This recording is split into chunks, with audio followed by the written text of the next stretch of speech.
ہم یہ سمجھتے ہیں کہ ہمیں جو اللہ نے جوانی دی ہے، جو طاقت دی ہے، یہ اللہ نے دی ہے، اس کے بارے میں اللہ کوئی دسترس نہیں رکھتا، کوئی اللہ اس کے بارے میں قدرت نہیں رکھتا، کوئی اللہ اس کے بارے میں پوچھ تاچھ نہیں کرے گا، سوال نہیں کرے گا۔ ایسا نہیں ہے۔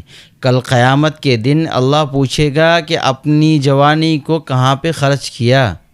آج ہم اپنی جوانی کو، اپنے جسم کی طاقت کو دنیا کے بے فالتو چیزوں میں، دنیا کے گناہ میں، دنیا کی الٹی سیدھی چیزوں میں لگا رہے ہیں، اپنے وقت کو موبائل میں اور ادھر ادھر ضائع کر رہے ہیں۔ کل قیامت کے دن یہ اللہ کی دی ہوئی امانت ہے، اللہ اس کے بارے میں سوال کرے گا، پوچھے گا کہ اپنی جوانی کو کہاں پہ لگایا۔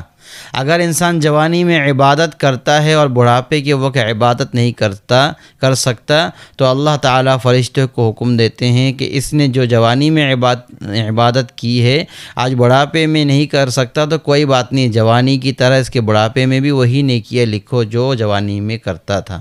اور اگر جوانی میں گناہ کر رہا ہے، بڑھاپے میں نہیں کر رہا، تو کل قیامت کے دن اللہ اس سے پوچھے گا۔